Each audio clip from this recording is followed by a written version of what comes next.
नमस्कार दोस्तों, आप सभी लोगों का एक बार फिर से बहुत बहुत स्वागत है आपके अपने YouTube चैनल पर। मैं फिर हाजिर हूँ एक और वीडियो के साथ। और आप सभी लोगों को जैसा पता ही है कि 1 नवंबर में आपका एग्ज़ाम है, तो ये टाइम आपके लिए बहुत ज़्यादा इम्पोर्टेंट है। डेली एक दिन आपका कम होता जा रहा है और एग्ज़ाम के नज़दीक आप एक एक दिन बढ़ते जा रहे हैं। तो बहुत इम्पोर्टेंट, बहुत क्रूशल टाइम है आपके लिए। जितना भी आपने अभी तक पढ़ा है उसे आपको बहुत अच्छे से रिवाइज करना है। उस पूरा सिलेबस जो भी है इस computer operator grade A exam का, उसका आपको रिवीजन पूरा करना है, क्योंकि जितना अच्छा आपका रिवीजन होगा उतनी ही अच्छी परफॉर्मेंस आप एग्ज़ाम में दे पाएंगे। और जितनी अच्छी आपकी परफॉर्मेंस होगी वही चीज़ निर्धारित करेगी कि आप कितना आगे तक इस भर्ती प्रोसेस में जाएंगे या सिलेक्शन आप ले पाएंगे। तो इस हिसाब से भी बहुत ज़्यादा इम्पोर्टेंट, बहुत ज़्यादा एक फोकस टाइम आपके लिए अभी चल रहा है, जिस पर आपको एग्जाम पे अपने ध्यान दे रहा है। तो हमने डेटा स्ट्रक्चर पढ़ा था, डेटा स्ट्रक्चर हम पढ़ रहे थे और 3 क्लासेस इसकी हो चुकी है, जिसमें हमने डेटा स्ट्रक्चर को समझा था कि डेटा स्ट्रक्चर क्या होता है। रियल लाइफ एग्जाम्पल से हमने समझने की कोशिश की थी कि डेटा स्ट्रक्चर को क्यों हम कंप्यूटर के क्षेत्र में इसे हम यूज़ करते हैं, कैसे कंप्यूटर में डेटा को जो है मैनेज किया जाता है, सेव किया जाता है और उसे एक्सेस किया जाता है। तो डेटा स्ट्रक्चर क्या होता है, ये सब हमने डिस्कस किया था। उसके हमने 2 क्लासिफिकेशन देखे थे कि 2 तरह के डेटा स्ट्रक्चर होते हैं, प्रिमिटिव और नॉन प्रिमिटिव। प्रिमिटिव वो जो प्रीडिफाइंड डेटा स्ट्रक्चर है, जो सिस्टम को पहले से ही पता है। नॉन प्रिमिटिव जो यूज़र डिफाइंड होते हैं, यानी या जो डिराइव्ड डेटा स्ट्रक्चर है, जो हम प्रिमिटिव डेटा स्ट्रक्चर की हेल्प से डिराइव्ड या नॉन प्रिमिटिव डेटा स्ट्रक्चर हम बनाते हैं। ये सब हमने पढ़ लिया था। और नॉन प्रिमिटिव में भी फर्दर 2 टाइप्स के होते हैं, लीनियर और नॉन लीनियर। तो लीनियर डाटा स्ट्रक्चर हम पढ़ रहे थे, जिसमें हमने एरे पढ़ा था, स्टैक पढ़ा था, कैसे उसे इम्प्लीमेंट करते हैं वो सब हमने पढ़ा था। तो अब हम पढ़ेंगे क्यू। तो क्यू भी एक लीनियर डेटा स्ट्रक्चर है और क्या उसका रियल लाइफ में कैसा क्या होता है, वो क्या उसका यूज़ है, क्या क्यू को यूज़ करने के फ़ायदे होते हैं और फिर उसे कंप्यूटर में इम्प्लीमेंट किया जाता है और वहाँ पर क्या फ़ायदे होते हैं, तो वो सब हम आज डिस्कस करने जा रहे हैं। तो देख लेते हैं कि क्यू क्या है। क्यू जो होता है, Q is a linear data structure. तो ये भी एक लीनियर डेटा स्ट्रक्चर है। लीनियर हमने पढ़ा था कि सीक्वेंस में चीज़ें होती हैं, जो डेटा सेव होता है वो सीक्वेंस में ही सेव होता है, कंटिन्यूअस मेमोरी एलोकेशन, और एक के बाद एक सीक्वेंस में ही हम उसे एक्सेस करते हैं। तो ये एक लीनियर डेटा स्ट्रक्चर है where elements are added at the rear. जो एलिमेंट्स इसमें ऐड होते हैं वो रियर पर ऐड होते हैं। अब रियर क्या होता है वो भी समझेंगे। And remove from the front, और फ्रंट से वो रिमूव होते हैं। अब रियर और फ्रंट क्या होता है ये हम समझेंगे। The front Q follows FIFO, first in first out approach. जो क्यू होता है वो first in first out approach को वो फॉलो करता है।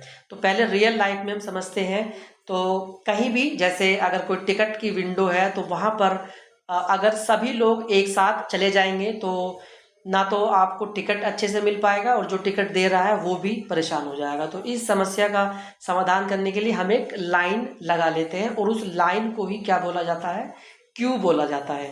तो उस लाइन लगाने से फ़ायदा क्या होगा, जो सबसे आगे होगा उसे टिकट मिलता जाएगा और वो वहाँ से हटता जाएगा, और जो भी नया कोई कैंडिडेट आएगा जिसे टिकट चाहिए तो वो पीछे से वो ऐड होता जाएगा। तो यही अप्रोच जो है क्यू कहलाती है, और इसी अप्रोच को हम कंप्यूटर में भी फॉलो करते हैं in order to save the data, और उसे प्रोसेस करने के लिए हम कंप्यूटर में इसी अप्रोच को फॉलो करते हैं। तो जो फ्रंट होता है, यानी कि जो भी एलिमेंट जो हटेगा, यानी जो रिमूव होगा या डिलीट होगा, वो कहाँ से होगा, फ्रंट से डिलीट होगा, और जो ऐड होगा वो कहाँ से, पीछे से वो ऐड होगा। तो ये प्रैक्टिकल जो है अप्रोच है, यही अप्रोच जो है कंप्यूटर में भी यूज़ होती है। तो यहाँ पर देखो एक लाइन दिखाई गई है, तो इसमें जो ये आदमी है इसे पॉइंट करेगा क्या, फ्रंट, यानी ये फ्रंट पर है, और जो ये सबसे लास्ट है ये क्या है, ये फिलहाल अभी रियर पर है। तो जैसे अगर इसका ये लाइन लगी है किसी काम के लिए, तो जैसे इसका काम होगा तो ये हट जाएगा और फ्रंट जो है वो इसे पॉइंट करने लगेगा, और जैसे ही कोई नया एलिमेंट आएगा तो वो यहाँ आ जाएगा और उससे फिर वो रियर इसे हटकर इसे वो पॉइंट करने लगेगा। तो यहाँ से जो है आदमी हटते जाएंगे हटते जाएंगे और फ्रंट सबसे आगे वाले को पॉइंट करेगा, और इधर से जो है आदमी एलिमेंट मतलब ऐड होते जाएंगे और उसको जो है वो रियर पॉइंटर हैंडल करता रहेगा। तो ये जो है अप्रोच है। तो अब देख लेते हैं रिप्रेजेंटेशन ऑफ क्यू। क्यू को कंप्यूटर में कैसे हम रिप्रेजेंट करते हैं, इम्प्लीमेंट करते हैं। तो इसमें दो पॉइंटर होते हैं, एक पॉइंटर होता है रियर और एक पॉइंटर होता है फ्रंट। तो front pointer contains the location of front element. जो फ्रंट पॉइंटर होगा, जो सबसे क्यू में सबसे पहला एलिमेंट होगा उसे पॉइंट करेगा, और जो रियर होगा, rear pointer contains the location of the rear element of the Q. जो क्यू में सबसे लास्ट का एलिमेंट होगा उसे पॉइंट करेगा कौन, उसे पॉइंट करेगा रियर पॉइंटर। तो ये दो इसमें पॉइंटर होंगे, फ्रंट और रियर। फ्रंट हमेशा पहले एलिमेंट को और रियर हमेशा लास्ट वाले एलिमेंट को जो है वो उसकी लोकेशन को वो पॉइंट करेगा। तो यहाँ पर बताया गया when an element is added, rear को जो है एक हम बढ़ाते जाएंगे। रियर जो है हमारा एक पोजीशन जो है वो आगे बढ़ता जाएगा जब भी कोई एलिमेंट ऐड होगा। And when an element is deleted, front को हम एक बढ़ाते जाएंगे। अभी हम प्रैक्टिकल इसे करके देखेंगे, बहुत अच्छे से आपको समझ में आ जाएगा। Total number of element in A Q. जो क्यू के अंदर टोटल नंबर ऑफ एलिमेंट होंगे वो क्या होगा, रियर माइनस फ्रंट प्लस 1। क्योंकि जो हम एरे से जो है इसे इम्प्लीमेंट कर रहे हैं अभी, और एरे में जो इंडेक्सिंग स्टार्ट होती है वो 0 से होती है, इसलिए जो इसका जो एलिमेंट होगा वो क्या होगा, टोटल नंबर ऑफ एलिमेंट होंगे वो रियर माइनस फ्रंट प्लस 1। अभी हम सब ये करके भी देखेंगे। तो सपोज करो ये एक क्यू है, ये एक क्यू है जिसका साइज जो है वो क्या है, n इजिकल टू 6। यानी इस क्यू का जो साइज है वो 6, यानी कि इसमें 6 एलिमेंट आ सकते हैं। 1 2 3 4 5 6 एलिमेंट इसमें आ सकते हैं। एक पॉइंटर है फ्रंट और एक पॉइंटर है रियर। तो अभी जो है ये क्यू बिल्कुल खाली है। तो जब क्यू खाली होगा तो रियर और फ्रंट दोनों किसे पॉइंट करेंगे, बिल्कुल वो रियर भी और फ्रंट भी दोनों पॉइंट करेंगे -1 को। यानी कि अगर -1 रियर और फ्रंट की वैल्यू है, इसका मतलब क्यू जो है वो बिल्कुल खाली है। उसमें अब हमें क्या करना होगा, एलिमेंट को इंसर्ट करना होगा। अब सपोज हमने एलिमेंट एक इंसर्ट किया, जैसे सपोज करो हमने इसमें ए इंसर्ट किया। जैसे ही हम इसमें ए इंसर्ट करेंगे तो फ्रंट और रियर दोनों को हम एक एक बढ़ा देंगे। फ्रंट और रियर दोनों किसे पॉइंट करेंगे, इस ए को ही वो पॉइंट करते रहेंगे, यानी 0 लोकेशन को वो पॉइंट करते रहेंगे। अब सपोज इसमें एक एलिमेंट हमें और बढ़ाना है, एक एलिमेंट हमें और बढ़ाना है, तो हम क्या करेंगे, हम रियर जो पॉइंटर है सबसे पहले उसे हम एक इंक्रीमेंट एक बढ़ा देंगे, 0 से उसे हम ले आएंगे 1 पर, और यहाँ पर फिर अब जो है एक एलिमेंट इंसर्ट कर देंगे। ऐसे ही जब हम इंसर्ट करते जाएंगे, सपोज करो बी सी डी ई और एफ करते जाएंगे, और जो हमारा रियर पॉइंटर है वो हम उसे बढ़ाते जाएंगे, और जैसे ही रियर हमारा यहाँ आएगा लास्ट में, यानी कि वो 5 को पॉइंट करेगा, इसका मतलब जो क्यू है हमारा वो फुल हो जाएगा। तो इस तरह से हम जो है क्यू में इंसर्शन करते जाएंगे। तो यहाँ पर अगर टोटल नंबर ऑफ एलिमेंट आप निकालोगे तो देखो रियर कितना है, अभी रियर है हमारा 6, फ्रंट कितना है 0, 6 - 0 6, यानी कि 6 जो है इसमें टोटल नंबर ऑफ एलिमेंट आ सकते हैं। अब अगर हमें इसमें डिलीट करना है तो डिलीट कहाँ से होगा, डिलीट होगा हमारा फ्रंट से। जब भी कोई आइटम डिलीट होगा वो फ्रंट से ही डिलीट होगा। तो डिलीट करने के लिए क्या करना है, हमें सिर्फ इस फ्रंट पॉइंटर को हमें जो है वो एक अपडेट कर देना है, इसे हमें आगे बढ़ा देना है। तो अब ये 1 को पॉइंट करेगा, इसका मतलब ये यहाँ से डिलीट हो गया। तो कंप्यूटर में हमने देखा था कोई भी आइटम डिलीट नहीं होता है, केवल हम उसकी लोकेशन चेंज कर देते हैं। अब जब तक इस ए की लोकेशन पर कोई दूसरा एलिमेंट ओवरराइट नहीं होगा तब तक वो मेमोरी में पड़ा होगा, मगर उससे हमें कोई मतलब नहीं, हम उसे समझ रहे हैं कि वो डिलीट हो चुका है, तो हमने फ्रंट को बढ़ा दिया। अब हम एक और अगर डिलीट करेंगे तो ये यहाँ से, और फ्रंट को हम इंक्रीज कर देंगे, और फ्रंट हमारा इंक्रीज होकर फिर यहाँ जाएगा। ऐसे ही डिलीट करते करते जब फ्रंट भी जो है हमारा इसे ही दोनों को इसे जब फ्रंट और रियर की वैल्यू सेम हो जाएगी पॉइंट करते करते, तो इसका मतलब क्या है, इसका मतलब कि क्यू में जो है अब एक सिंगल एलिमेंट, बिल्कुल लास्ट वाला एलिमेंट जो है वो बचा है। इस केस में जब हम अगर डिलीट करेंगे तो हम अब फ्रंट पॉइंटर की वैल्यू हम 6 नहीं करेंगे इसमें, ये स्पेशल केस है 6, क्योंकि इसमें होगा ही नहीं, 6 तो जगह ही नहीं है इसमें। तो इस केस में हम क्या करेंगे, इस केस में हम फ्रंट और रियर दोनों को ही हम क्या सेट कर देंगे, फ्रंट और रियर दोनों की हुई हम -1 सेट कर देंगे, मतलब कि क्यू जो है हमारा वो खाली हो चुका है। तो इस तरह से इसमें इंसर्ट और डिलीट होगा। अब इसमें जो है हम इसका कोड भी देख लेते हैं। इस तरह से कोड भी वो एग्जाम में पूछ सकता है कि इंसर्ट करने का क्या ये कोड दे देगा और उसमें कैसे इंसर्ट होगा, तो ये हमें समझना बहुत ज़रूरी है। तो यहाँ पर हम देख लेते हैं इंसर्शन, क्यू में इंसर्शन हम कैसे करते हैं। तो जो क्यू में इंसर्ट कोई एलिमेंट करते हैं तो उसको हम बोलते हैं एन क्यू, यानी कि क्यू में इंसर्शन। तो उसका कोड हम यहाँ पर समझ लेते हैं। देखो, जब भी हम इंसर्ट करेंगे किसी क्यू में तो सबसे पहले हम कंडीशन चेक करेंगे कि क्या कंडीशन हमारा वो क्यू जो है हमारा वो फुल तो नहीं है। कंडीशन फुल की क्यू की फुल की कंडीशन को हम कहते हैं ओवरफ्लो। अगर क्यू पहले से ही फुल होगा तो उसमें कोई भी एलिमेंट इंसर्ट हम नहीं कर पाएंगे। तो ये एक फंक्शन है एन क्यू नाम से, जिसमें हम क्यू को पास करेंगे। एन का मतलब है साइज, कि इसका साइज कितना है, तो इसका साइज है 6, क्योंकि इसमें 6 एलिमेंट आएंगे। फ्रंट और रियर पॉइंटर है, और एक आइटम जो हमें इंसर्ट कराना है। इन सब वैल्यू के साथ हम इस फंक्शन में एंटर करेंगे। तो सबसे पहले हम चेक करेंगे कि क्या हमारा जो क्यू है वो ओवरफ्लो है। ये कंडीशन हमें चेक करनी होगी जब हम प्रोग्राम लिखेंगे। तो उसके लिए क्या हम चेक करेंगे, क्या रियर जो है n-1 है। n-1 मतलब n कितना है हमारा, जब इसमें सारे एलिमेंट होंगे तो रियर में क्या होगा, 5 होगा। तो हम चेक करेंगे कि क्या 5 डबल इक्वल्स टू n-1 यानी 6-1। तो अगर ये कंडीशन होगी तो इसमें कुछ भी इंसर्ट नहीं हो पाएगा, इसका मतलब ओवरफ्लो की कंडीशन है। 5 double equals to 5 condition true, और यहीं से वो एग्जिट हो जाएगा। और अगर तो फिर ये तो ओवरफ्लो कंडीशन होगी। अगर ऐसा नहीं है, ऐसा नहीं है, फिर हम आगे बढ़ेंगे। ऐसा नहीं है तो क्या होगा, हम चेक करेंगे if f double equals to -1, क्या फ्रंट -1 है। फ्रंट में अगर -1 होगा तो इसका मतलब क्या होगा कि क्यू जो है हमारा वो बिल्कुल खाली है, उसमें एक भी एलिमेंट नहीं है। तो अगर ऐसा होगा तो हम क्या करेंगे, set f is equal to 0 r is equal to 0, यानी हम फ्रंट और रियर दोनों को ही हम क्या करेंगे, यहाँ पर 0 पर सेट कर देंगे कि उसमें एक एलिमेंट जो है वो इंसर्ट हो जाएगा। सपोज ऐसा हो गया तो इस तरह से हो जाएगा। तो अगर एक एलिमेंट है फिर क्या होगा, इसके लिए फिर ये अगर पूरा भरा हुआ है तो ये वाली ट्रू हो जाएगी, बाहर हो जाएगा बिल्कुल। और अगर एक है या एक से ज़्यादा है तो इन दोनों में से कोई एक कंडीशन होगी। तो अगर एक से ज़्यादा है, f बराबर -1 नहीं है, तो फिर ये एल्स पर आएगा। इसका मतलब कि कम से कम एक एलिमेंट इसमें है, 1 2 3 कितने भी एलिमेंट इसमें हो सकते हैं। तो इस केस में हम क्या करेंगे, r पॉइंटर को बढ़ाएंगे, r इजिकल टू r+1, यानी जो r पॉइंटर है इसे हम बढ़ा देंगे। ये 0 की जगह अब ये पॉइंट करेगा किसे, 1 को। और यहाँ पर फिर हम Q ऑफ R में, यानी कि जो R है, R की लोकेशन पर हम जो भी आइटम आया होगा उसे हम इसमें यहाँ पर इंसर्ट करा देंगे।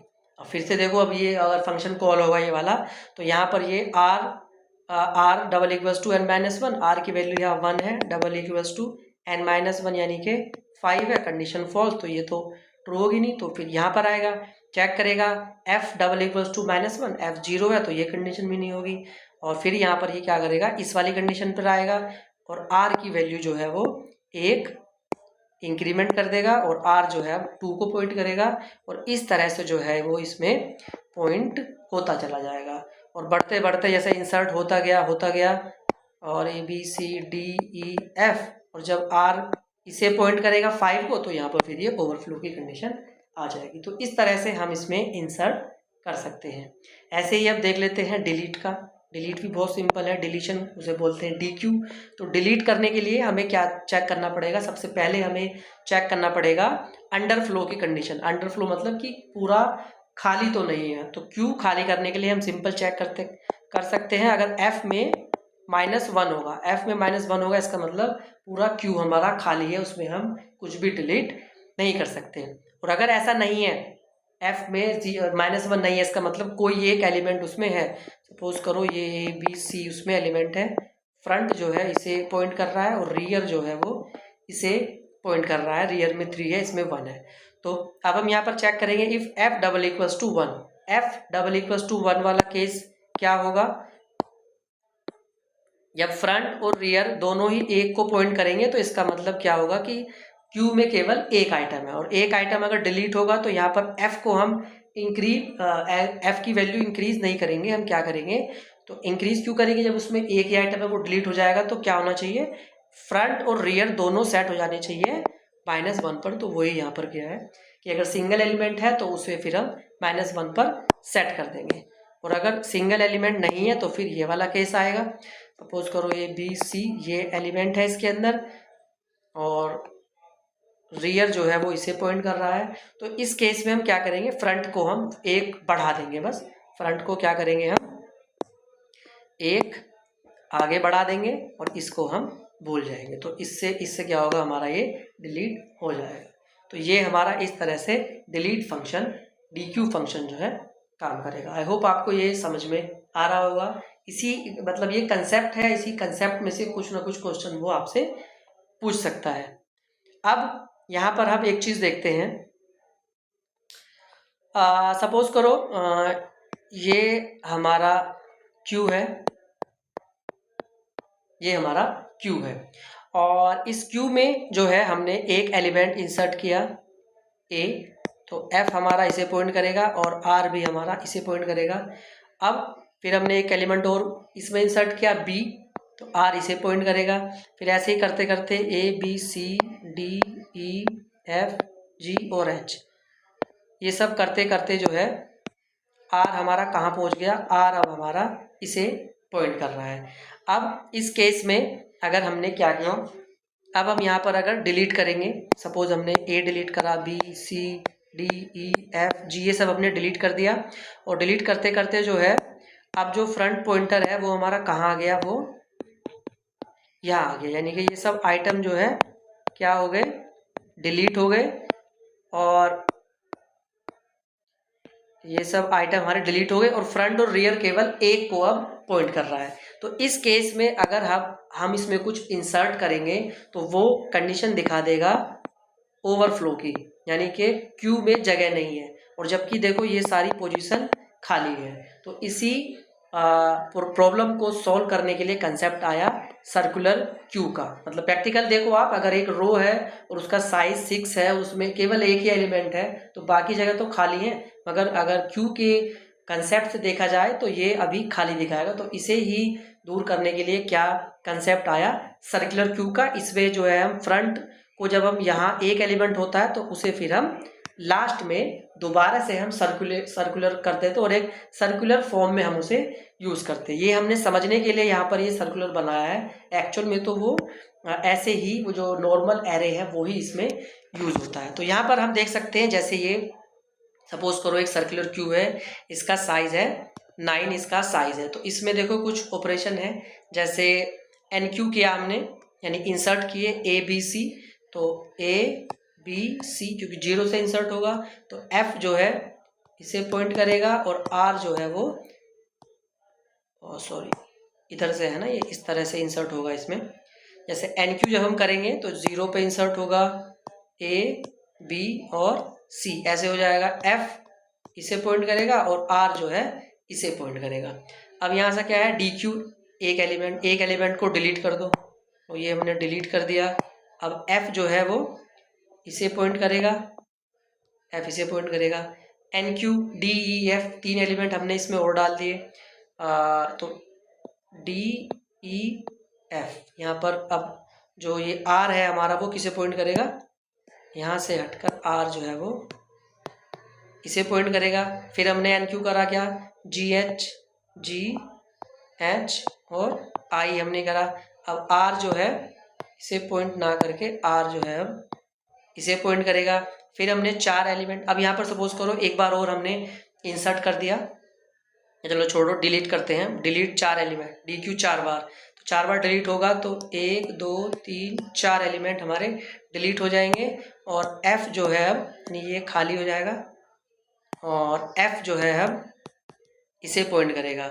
और यहाँ से फिर अब हम देख सकते हैं कि यहाँ पर देखो 9 ये तो फुल हो जाता, मगर इस वाले केस में जो है यहाँ पर ये फिर ये दोबारा से हम J K L M N O पर आकर जो है ये Q हमारा फुल होगा, यानी कि यहाँ पर ये सर्कुलर फॉर्म में चल रहा है और इस केस में पूरा ये फुल हो जाएगा। तो इस तरह से क्या यूज होगा, सर्कुलर Q जो है हम यूज। इस तरह से हमने देखा कि ये हमारे Q होते हैं, इन्हीं पर से जो है क्वेश्चन आपसे पूछे जाएंगे। आई होप आपको Q अच्छे से समझ में आया होगा। तो Q पर क्वेश्चन जो है वो आपसे इन्हीं कंसेप्ट में से जो है वो पूछे जाएंगे। तो Q में कोई डाउट हो तो आप हमसे कमेंट में पूछ सकते हैं और इसी तरह से अपनी तैयारी आप करते रहें। आई होप आपको वीडियो पसंद आई होगी, काफ़ी लंबी वीडियो हो गई है और जो लोग नए हैं वो लोग सब्सक्राइब करके हमसे वो जुड़ सकते हैं। हम इसी तरह की वीडियोस आपके लिए लाते रहेंगे। फ्रेंड्स, आज की वीडियो में इतना ही, मिलते हैं नेक्स्ट वीडियो में, तब तक के लिए गुड बाय।